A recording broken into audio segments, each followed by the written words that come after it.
ஓம் அகத்தி இசாய நம. ஞான சக்தி ஊடக பார்வையாளர்கள் திருவடியை வணங்குகின்றேன். நான் உங்கள் விஜயகுமார். அருளாளர்களே, நம்மளுடைய நண்பர் பிரகாசம் ஐயா ஆம்பூர்ல இருந்து இன்னைக்கு ஓங்காரக்குடியில் வேலூர் வந்திருக்கிறாரு. வழக்கம் போல ஒரு சின்ன பதிவு, அவருடைய எண்ணத்தில் வந்த ஒரு கேள்வி. அந்த ஐயத்திற்கு ஞான மார்க்கத்திலிருந்து அகத்தியர் திருவடியை வணங்கி என்ன ஒரு தெளிவு நமக்கு கிடைக்குது அப்படின்றத பார்ப்போம். ஐயா வணக்கம், உங்க கேள்வியை சொல்லுங்க. ஓம் அகத்தீசாய நம. ஐயா வணக்கம். வணக்கம். ஆன்மீகத்தில் நாம் உயர வேண்டும் என்றால் குரு அவசியம். இப்போ எல்லாரும் குரு விசுவாசிக்கிறாங்க, குரு விசுவாசிச்சு குரு கிட்ட போறாங்க உயரத்துக்காக, உயர்வு வேண்டி. அதுல எந்த பக்தி, எந்த குரு பக்தி உண்மையான பக்தி, எந்த விசுவாசம் உண்மையான விசுவாசம், எல்லாருக்கும் அதுல நம்ம எப்படி இருக்கிறோம்னு தெரிஞ்சுக்கிட்டு எப்படிங்க ஐயா பக்தியின் உண்மைத்தன்மை, விசுவாசத்தின் உண்மைத்தன்மை, உண்மையான குரு பக்தியின் அடையாளம் என்னங்க ஐயா? ஓம் அகத்தீசாய நம. எனக்கே மிக பிடித்தமான ஒரு தலைப்பு அப்படின்றது தான் குரு பக்தின்றது. எனக்கு தெய்வ வழிபாட்டை காட்டிலும் குரு வழிபாடு தான் எனக்கு ரொம்ப பிடிக்கும். தெய்வத்துக்கு பூஜை பண்ணு அப்படின்றத விட குருவுக்கு பூஜை பண்ணு, குருவின் திருவடியை வணங்க அப்படின்னா தான் எனக்கு ரொம்ப பிடிக்கும். முதல்லலாம் ஈஸ்வரனை வழிபாடு செய்துட்டு இருந்தேன். அப்புறம் அன்னை சக்தியை வழிபாடு செய்தோம், மாமேறு பூஜை செய்தோம். எவ்வளவோ நிலைகளெல்லாம் கடந்து வந்தாலும் இந்த சித்தர்கள் மார்க்கத்துல குருவின் திருவடியை நான் என்று பணிந்தேனோ அன்னைக்குத்தான் எனக்கு அறிவுல தெளிவு வந்துச்சு. எந்த சிறப்பறிவும் இல்லாமல் முட்டாளாக இருந்து இறை பக்தியில் எல்லா பலனையும் அடைஞ்சிடலாம். ஆனா இறை யாரு, இறைவன்னா என்ன, நான் யாரு, நான் எதுக்காக வந்திருக்கேன், பிறவாத பேரின்ப பெருவாழ்வு நிலையை அடைவதற்கு நம்ம என்ன செய்யணும் அப்படின்ற கேள்விக்கு பதில் மற்றும் பயிற்சி மற்றும் அதை அடைவதற்குண்டான அனுகிரகம் குருவினுடைய ஆசி இல்லாமல் சர்வ சத்தியமா இந்த உலகத்தில் எவருக்கும் எளிதாக கிடைக்காது. எளிதாக இல்லை, கிடைக்கவே கிடைக்காது. இப்ப நான் உதாரணத்திற்கு ஓம் அகத்தீசாய நம அப்படின்ற நாமத்தை தவமாக செய்யறோம். தவம் அப்படின்னாவே மிக மிக மிக எளிமையான தவம், மிகவும் வீரியமான தவம் எது அப்படின்னாக்கா குருவின் நாம ஜபம். அததான் திருமூல மகரிஷி தெளிவு குருவின் திருமேனி காண்டல், தெளிவு குருவின் திருநாமம் செப்பல், தெளிவு குருவின் திருவாக்கு கேட்டல், தெளிவு குரு உரு சிந்தித்தல் தானே. அந்த வார்த்தை ஏதாவது ஒன்ன கடைபிடிச்சாவே போதும். ஒண்ணு குருவின் உருவத்தை நினைக்கிறது, இல்ல அவருடைய அருள்மொழிகளை கேட்கறது, இல்ல அவர் நாமத்தை ஜபிக்கிறது. இது மாதிரி ஏதாவது ஒண்ணுத்துல நம்ம தீவிரமாக பற்றுதலோடு இருந்துட்டாவே நமக்கு அறிவில் தெளிவு மிக மிக தூய்மையாக கிடைக்கும். எல்லாருமே ஆன்மீகத்துல வரவங்களுக்கு முதல்ல உனக்கு யார் குருன்னு கேட்டு அந்த குருவினுடைய தன்மையை பொறுத்துதான் இவன் யாராக இருப்பான் அப்படின்றதையே சமூகத்துல நமக்கு ஒரு அங்கீகாரம் கிடைக்கும். அப்படி நான் பார்த்த வகையில என்னுடைய பிறவி, இந்த பிறவியில சமகாலத்தில் வாழ்ந்த ஞானிகள்ல நான் வியந்து அதிசயத்து போன அறிவில் தெளிவு பெற்ற ஞானிகள், நான் வாழும் காலத்துல வாழ்ந்த ஞானிகள் அப்படின்னாக்கா, ஒன்று அருள் தந்தை வேதாத்ரி மகரிஷி, அதன் பிறகு சித்தர்கள் மீது பக்தி கொண்டு தானம் தர்மம் தவம் இதை தொட்டு உலகுக்கு சித்தர்களினுடைய கொள்கையை பரப்பி மகிழ்ந்த மகான் ஆறுமுக அரங்கமகா தேசிகர். இந்த 2 பேரை தவிர நான் நிறைய குருமார்களை கண்டுட்டு வந்திருந்தாலும் எல்லாம் ஓரளவுக்கு ஒரு நிலை, அவ்வளவுதான். அதுல இருந்து அவங்க அந்த பரவெளி ரகசியத்தை ஏதாவது ஒரு வகையில தொட்டு இருந்தாலும் அந்த பரவெளி ரகசியத்திலேயே அவங்க இருக்கிறாங்களா அப்படின்னாக்கா இல்ல. வேதாத்ரி மகரிஷி பரவெளியாகவே வாழ்ந்திருக்கிறார். அதனால்தான் அவருடைய தேகத்தில் 16 ஆண்டுகள் வள்ளல் பெருமான் ஆட்கொண்டு அந்த காலகட்டத்துல கடை விரித்தேன் கொள்வார் இல்லை கடையை கட்டினேன்னு வருந்தி எப்படி போயிட்டாரோ, அவர் சொன்ன அந்த செய்யுள்கள்லாம் எளிமையாக மக்களுக்கும் புரியாது. சொன்ன கருத்துக்கள் தெளிந்த தன்மையில யாரும் புரிஞ்சுக்கொள்ள இயலாத தன்மையும் இருந்துச்சு. அப்ப யாரும் அதை பெருசாக அந்த பின்பற்றியும் செல்லலை அப்படின்னு தான் சொல்லணும். பசித்தவர்களுக்கு உணவு போடணுன்ற ஒரு கொள்கையை அவங்க சொல்றாங்களே தவிர அவருடைய வழிமுறையில சாப்பாடு போடு, சாப்பாடு போடு, சாப்பாடு போடு. ஜீவனுக்கு சாப்பாடு எது? உடலுக்கு சாப்பாடு தேவை. அது உயிரை என்ன பண்ணும்? உண்டி கொடுத்தோர் உயிர் கொடுத்தோரே அப்படின்னு வேதாத்ரி மகரிஷி சொல்லியிருக்கிறார். உயிருக்கு வெளியே இருந்து சாப்பாடு கொடுக்குறோம். ஆனா அறிவில் தெளிவு ஏற்படுத்தி கொள்வதுதான் உயிருக்கு செய்கின்ற உணவு. தயவு அப்படின்றது உண்மை என்ன அப்படின்னாக்கா நம்மளுடைய உயிர் மீது காட்டுகின்ற கருணை. உடல் மீது காட்டலாம், பிற உயிர்கள் மீது காட்டலாம். உன் உயிருக்கு நீ என்ன முதல்ல ஜீவகாருண்யம் பண்ண? உனக்கு நீ முதல்ல என்ன ஜீவகாருண்யம் பண்ண? ஜீவகாருண்யம்னாக்கா அடுத்தவங்க ஜீவனுக்கு காருண்யமா நீ நடந்துக்கிற, கருணையோட நடந்துக்கிற, இரக்கம் காட்டுற, என்னென்னோ செய்யற. உனக்கு நீ முதல்ல இரக்கம் காட்டினியா? ஒரு மனிதன் வாழக்கூடிய வழிமுறைகள்ல 5 அளவு முறைன்னு மகரிஷி சொல்லியிருக்காரு. என்னென்னது அது? உணவு, உறக்கம், உடலுறவு, உழைப்பு, எண்ணமா, உறக்கம். 5 அளவு முறை அப்படின்னு அவர் சொல்லி இருக்கிறாருல்ல. அத என்னைக்காவது எவனாவது சரியான முறையில செயல்பட்டு இருக்கிறானா?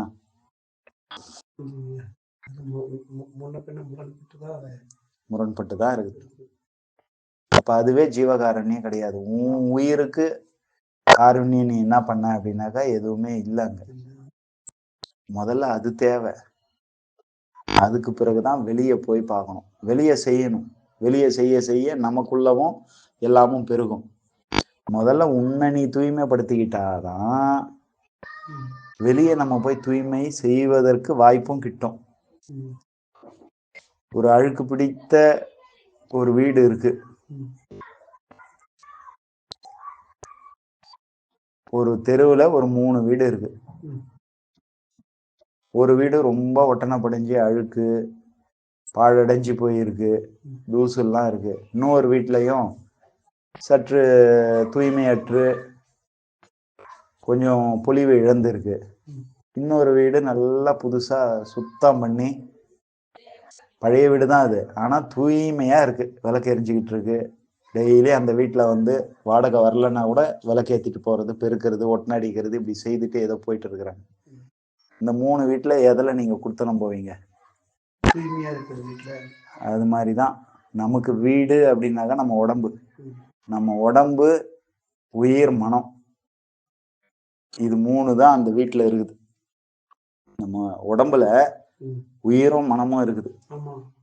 2 கண்கள் போல அது. அந்த உடம்பு தூய்மையா இருந்தாதான் உயிரும் மனமும் தூய்மையா இருக்கும். இறைவன் முதல்ல அந்த வீட்டுல தங்கலாம் அப்படின்னு விரும்புவார்.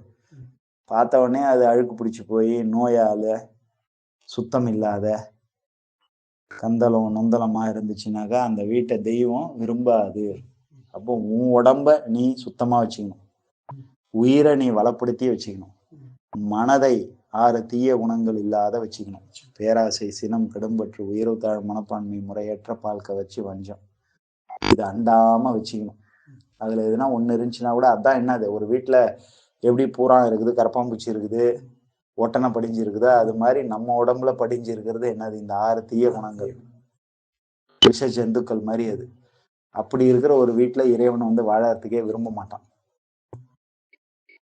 அந்த வீட்டை சுத்தமா வச்சுக்கணும் அப்படின்னாக்கா எப்படி, தொடப்பத்தை எடுத்து பெருக்கி பெயிண்ட் அடிச்சு தூய்மையா வச்சு வெள்ளிக்கிழமை வீட்டை கழுவி சுத்தம் பண்ணி அழகுபடுத்தி விளக்கேற்றி வச்சு தீப தூபம் போட்டு வச்சுக்கிறாங்களோ அது மாதிரி யோகாசனம், உடற்பயிற்சிகள் செய்து இருக்கிறதும், அளவோடு உண்பதும், நோய் நொடி இல்லாத தேக ஆரோக்கியத்தை பேணி பாதுகாப்பதும், மனதை முக்கியமாக தூய எண்ணங்களால நிரப்பி வைத்துக் கொள்வதும், உயிரை வளப்படுத்தி வைத்துக் கொள்வதும் தவத்தினால. இந்த காரியங்களை எவர் செய்கிறாரோ அவங்களுக்கு நல்ல குரு கிடைப்பார். முதல்ல தெய்வம் எல்லாருக்கும் கிடைச்சிடும். தெய்வம் எப்படி கிடைக்கும்னாக்கா, நீ எந்த குலத்தில் பிறந்தாலும், நீ எங்க பிறந்துட்டினாலும், நீ இந்துவாக பிறந்தாலும், முகமதியனாக பிறந்தாலும், கிறித்துவாக பிறந்தாலும், இந்துவா பிறந்துட்டுனா இதாண்டா நம்ம குலதெய்வம், இதாண்டா நம்ம தெய்வம், நம்ம வழிபடும் தெய்வம், ஈஸ்வரனோ பெருமாளோ இல்ல அம்மனோ முருகனோ விநாயக பெருமானோன்னு யாரையோ ஒருத்தரை காட்டி கொடுத்துருவாங்க தாய் தந்தை. வேற வழியே இல்லை. அவன் பிறந்துட்டா அவன் வேண்டிதான் ஆகணும், வழிபாடு செய்துதான் ஆகணும். அப்படிப்பட்ட ஒரு நிலை உண்டு. முகமதியனா பிறந்துட்டானாக்கா அல்லாஹ் தான் இறைவன், ஓர் இறைவன் கோட்பாடு, அல்லாஹ்வுக்குனே யாருமே இல்லை, அதை போதிச்சிடுவாங்க. கிறித்தவனாக பிறந்தாலும் அப்படிதான், பரமபிதா தான், அதை போதிச்சே தீருவாங்க, இறைவன் கிடைச்சிடுவான். ஆனால் பல கோடி புண்ணியம், உடல் உயிர் மனதை தூய்மையா பல பிறவியில பேணி பாதுகாத்து நாம மனிதருள் மாணிக்கமாக இருக்கணும். நம்ம சாதாரண பிறவி இல்லை, நம்ம மனித பிறவியினுடைய நோக்கம் என்ன அப்படின்னு தேடி அலைந்து அதுக்காக பாடுபட்டு உழைத்து இந்த பிறவியில ஒருத்தனுக்கு குரு கிடைக்குது அங்க அப்படின்னாக்கா, எனக்கு இவர் தாங்க குரு, எனக்கு அகத்தியர் தாங்க குரு அப்படின்னு நான் சொல்றேன் அப்படின்னாக்கா, 10 பிறவி 15 பிறவி 100 பிறவிகள் அப்படின்ட்டு எத்தனையோ பிறவிகள்ல கொஞ்சம் கொஞ்சமா குரு மீது பற்றும் விசுவாசமும் அன்பும் வைத்ததுனால, குருவின் கருணை நம்ம மேல இறங்கினதுனாலதான் எனக்கு இவர் தான்பா குரு அப்படின்ற அந்த முடிவோடவே ஒருத்தன் இந்த பிறவி எடுத்து வாழ முடியும். அப்பேற்பட்ட குரு இறைவனுக்கும் மேலானவர். இறைவனை எளிமையா நம்ம என்ன பண்ணிடலாம், பார்த்துடலாம். அதுக்கு வந்து உழைப்பு தேவையில்லை, பயிற்சி தேவையில்லை, முயற்சி தேவையில்லை, எதுவுமே தேவையில்லை. நீ முட்டாளா இருந்தீங்கன்னா போதும், வந்து உனக்கு அற்புத அதிசயங்களை காமிப்பாங்க. உருவத்தோட வந்து உனக்கு எவ்வளவு நிலைகள்ல வேணாலும் அவங்க உபதேசம் செய்துட்டு போவாங்க, ஆசீர்வாதம் பண்ணிட்டு போவாங்க, அனுகிரகம் பண்ணிட்டு போவாங்க. ஆனால் சித்தர்கள் மார்க்கம் அப்படி இல்லை. நான் மூட பக்தி வச்சுக்கிட்டு இருக்கிறேன், குருவை நானு முட்டாள்தனமா நான் அவர் காலில் விழுந்து கிடக்குறேன் அப்படின்னாக்கா அது இல்லை அங்க வேலை. நீ எவ்வளவு முட்டாள்தனமாக இருந்து விசுவாசமாக எனக்கு குரு இருக்கிறார் அவர் பார்த்துப்பாருன்னு சொன்னாலும், முதல்ல உனக்கு அவர் சொல்லி தர்றது அறிவுன்னா என்னந்தான். பழி எது, பாவம் எது, புண்ணியம் எது, பாவ செயல் எது, இன்பம் எது, துன்பம் எது, நல்லது எது, கெட்டது எது, எது ஒழுக்கம், எது பக்தி, எது சரணாகதி, எது விசுவாசம் அப்படின்ற அத்தனையும் சொல்லி கொடுப்பார். மனிதன்னா யாரு, எதுக்கு பிறவி கொண்டான், எதுக்கு பிறவியை முடிக்கணும், எல்லாவற்றையும் சொல்லித்தரவர் தான் குரு. இறை அதையெல்லாம் சொல்லியே தராது. குரு இல்லாத வித்தை பால்.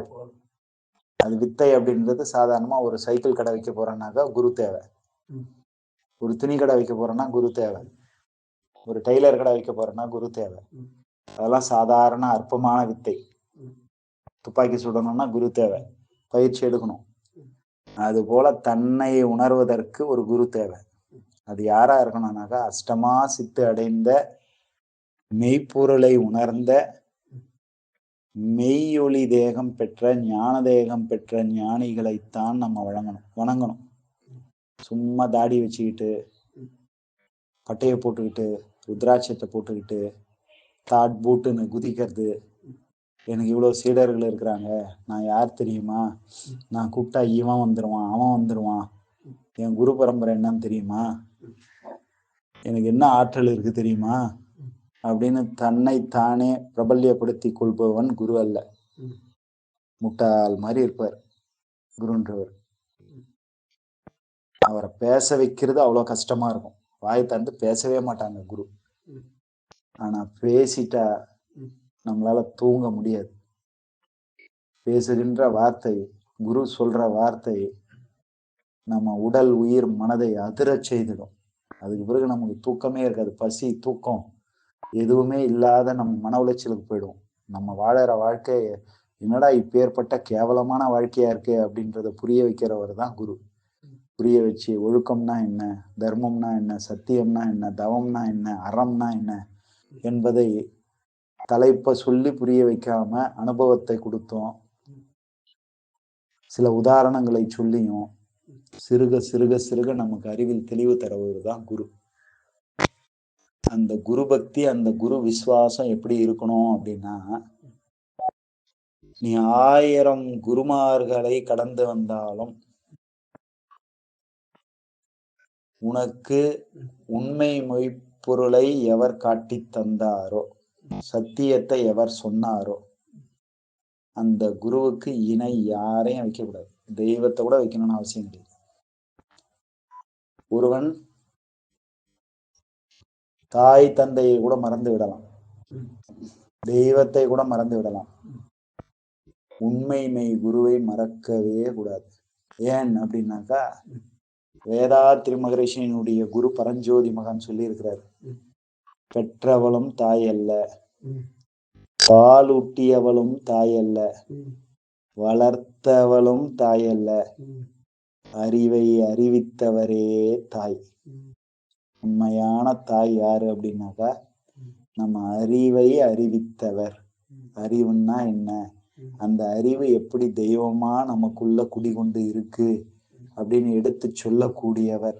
நான் கடவுள் அல்ல, கடவுளே நானாக வந்திருக்கின்றேன், நானே கடவுள், நான் கடவுள் அப்படின்ற அந்த சத்தியத்தை உணரச் செய்து இந்த உலகத்தில் எதற்கும் ஈடு இணை இல்லாத மாபெரும் பேரறிவை அறிவிக்கின்றவரே நமக்கு தாய். அப்பேற்பட்ட குருவுக்கு இணையாக யாரையும் அந்த உலகத்துல வைக்கக்கூடாது. எனக்கு 4 குரு அப்படின்னு எவன் சொல்றான்னா அவன் ஃபெயிலியர் கேஸ். எனக்கு ஒரு குரு தான், பல பேரை பார்த்துட்டேன், இவர்கிட்டதான் எனக்கு மனம் ஒடுங்கிச்சு, இவர் அந்த அற்புதம் செய்யறார், இந்த அற்புதம் செய்தார், வா அப்படின்னு கூப்பிட்டா கூட போகலாம், பார்க்கலாம், உணரலாம், அனுபவிக்கலாம், எல்லாத்தையும் செய்யலாம். ஆனா சரணாகதியும் நம்பிக்கையும் விசுவாசமும் ஒரு குரு மேல இருக்கணும். அந்த குரு யாராக இருக்கணும்னா, உன் அறிவிற்கு தெளிவு தந்த குருவாக இருக்கணும், அறிவை அறிவித்தவராக இருக்கணும். இது ரகசியம், இது உனக்கு தெரியாது, தெரியக்கூடாது, இப்போ உனக்கு புரியாது அப்படின்றதெல்லாம் இல்லை. 5 வயசு குழந்தை வந்து இறைவன்னா யாருன்னு கேட்டா பதில் சொல்லணும். 10 வயசுல வா, 15 வயசுல வா, உனக்கு நான் சொல்றேன் அப்படின்னாக்கா அவன் குரு கிடையாது. 5 வயசு குழந்தைக்கு எப்படி சொன்னா இறைவன் புரியுமோ அப்படி சொல்லணும். 10 வயசு பையனுக்கு இறைவன்னா எப்படி சொன்னா புரியணுமோ அப்படி புரியணும். 15 வயசு பையனுக்கு எப்படி இறைவன்னா சொன்னா புரியும் அப்படின்றத உணர்ந்து அவனுக்கு புரிய வைக்கணும். எல்லாவற்றிலும் தெளிவு கண்டு பல பயிற்சிகள் எடுத்து பல ஞானத்தை கற்று தேர்ந்து வந்து ஒரு குருவிடம் உட்கார்ந்து இறைவன்னா யாரு அப்படின்னு 90% உணர்ந்தவனுக்கு மீதி 10% பூர்த்தியாகுகின்ற அளவுக்கு இறைவன்னா எடுத்து சொல்லுகின்ற அதிகார நிலையோடு உட்கார்ந்து இருக்கணும். அவன் தான் குரு. அப்பேற்பட்ட குருவிற்கு இணை யாருமே இந்த உலகத்துல இல்ல. மாதா பிதா தெய்வம் அப்படின்றதெல்லாம் ஒரு பக்கம் இருந்தாலும் குரு தான் எல்லாம். ஒரு குருவின் திருவடியில ஒருத்தன் இருக்கிறான் அப்படின்னாக்கா அவனுக்கு இறை வழிபாடு செய்வதால் கர்ம வினை நீங்கும். நீ இத போய் செய்யி, அத போய் செய்யி அப்படின்னு யாருன்னா சொல்றாங்க, இல்ல தெய்வங்களே வந்து உனக்கு இந்த அற்புதத்தையும் அதிசயத்தையும் இன்று முதல் நான் காட்டி தர போறேன், வா கிளம்பு அப்படின்னு சொன்னா கூட ஒரு நிமிஷம் வெயிட் பண்ணுங்க, எங்க குரு கிட்ட கேட்டுட்டு வந்துடுறேன். ஏன்னா அந்த குருவுக்குத்தான் தெரியும் வந்தவன் உண்மையான வழிகாட்டியா, வந்தது உண்மையான இறையா என்பதே. மாயையில போய் சிக்கிக்க கூடாது. அதனால சில பேர் வாக்கு சித்தி, தெய்வ வசியம், இந்த தெய்வத்தை வசப்படுத்துவதற்கு இந்த பூஜையை செய்வது, இந்த யாகத்தை செய்வது, நாங்க இப்படி பண்றோம் அப்படி பண்றோம், கோயில்ல இவ்வளோ பெரிய சிலை வச்சிட்டோம், உலகத்திலே மிக உயர்ந்த சிலை வழிபாடு இருக்கிற கோயில் எங்களது தான், மிக உயர்ந்த அற்புத அதிசயங்கள் நடக்கிற கோயில் எங்களது தான், இங்க ஒரு தடவை வந்து பாருங்க எல்லாமே தலை எழுத்து மாறிடும். இது கிடையாது. மாயாஜாலங்கள்லாம் இது கிடையாது. குருவின் திருவடியை தொட்டவனுக்கு முதலில் கோட்கள் வேலை செய்யாது, கோல் குற்றங்கள் அண்டாது. எந்த குரு நமக்கு பாதுகாப்பா இருக்கிறவரோ அவர்கிட்ட கேட்டுதான் வரணும். யாராக தெய்வங்களாக இருந்தாலும் குருவை மீறி தான் வரணும். தீவினைகள், கர்மங்கள், சாப பாப தோஷங்கள் இருந்தாலும் குருவை தாண்டி தான் வரணும்.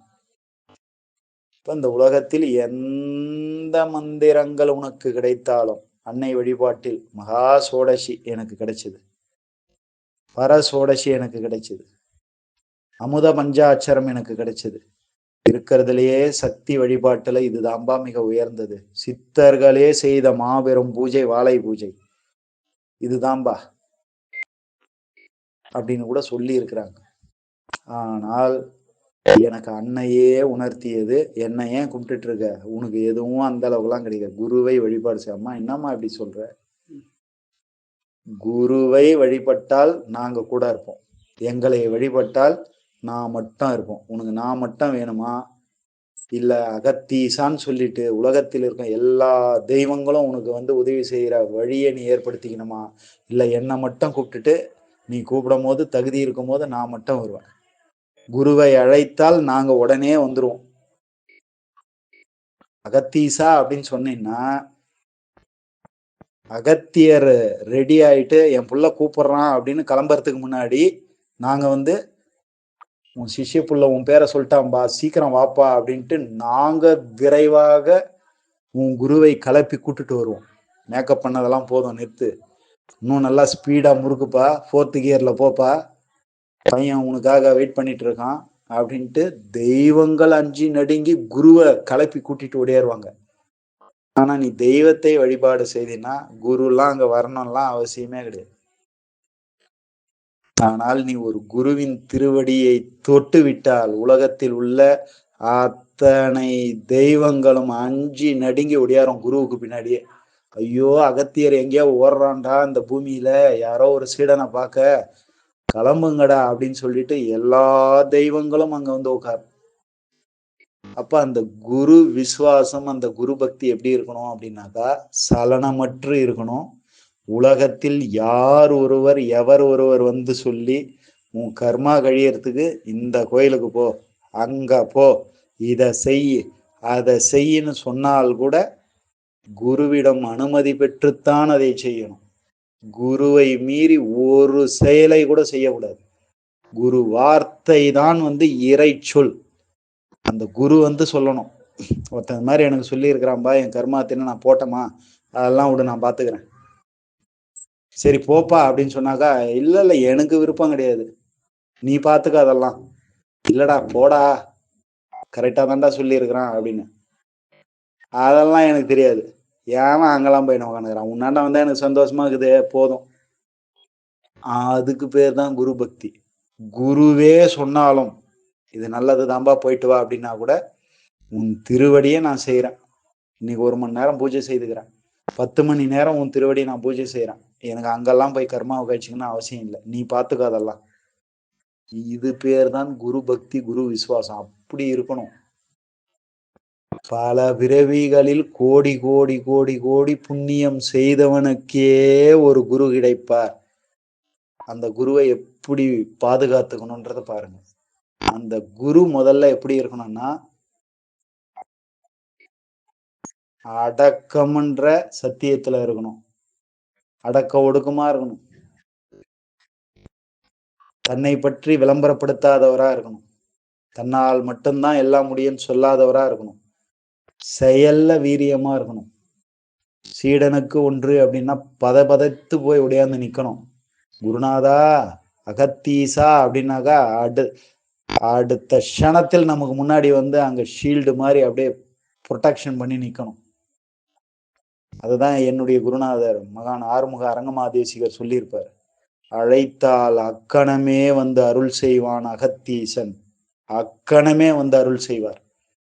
அதுக்காக குரு மந்திரத்தை நான் வாங்கிட்டேன், குரு தீட்சையை வாங்கிட்டேன், ஓம் அகத்தீசாய நமன்னு 1 லட்சம் தர சொல்லிட்டேன் அப்படின்றதுனால அகத்தீசா அப்படின்னாக்க உடையாந்து நிக்கணும்னு அவசியம் இல்லை. அதனோடு சேர்த்து தானமும் தவமும் செய்து கொண்டு வர வேண்டும். தானம் அப்படின்னாக்கா நீங்க நினைச்சுக்கிற மாதிரி சோறு போடுறது மட்டும் தானம் இல்லை. அறிவு தானம், பிறர் கேட்டா சொல்லி கொடுக்கணும். ஞான தானம், உண்மை மெய்ப்பொருளை சொல்லணும்.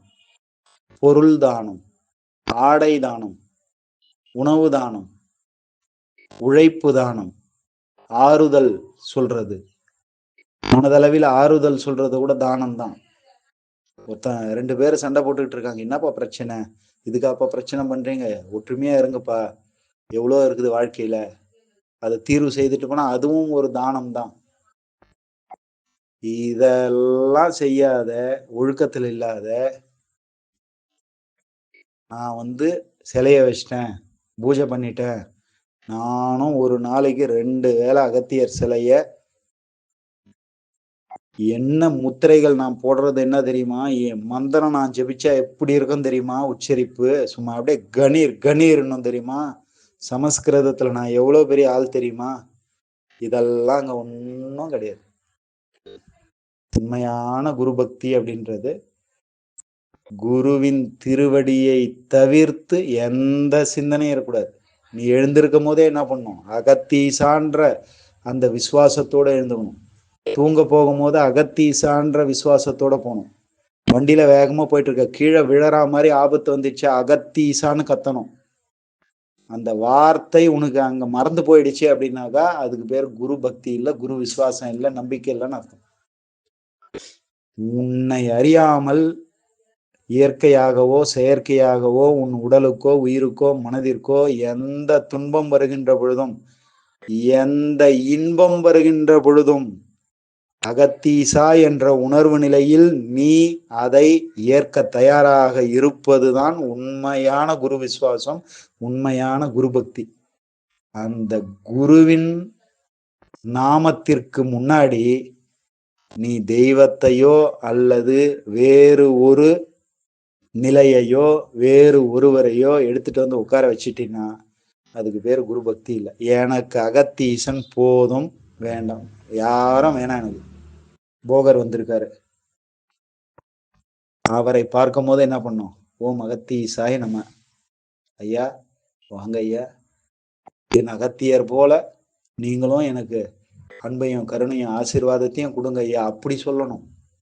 வந்துட்டோன்னே பல வருஷம் நான் அகத்தியனை கும்பிட்டேன், இன்னைக்கு வரைக்கும் காட்சி கொடுக்கல, ஆனா நீ வந்த பத்தியா, அதுக்கு பேர் குரு துரோகம். அகத்தியனை வழிபட்டதினால்தான் போகர் உடையாந்திருக்கிறார். அகத்தியர் கட்டளையை ஏற்றுன்ற அந்த உணர்வு உனக்கு வரணும்.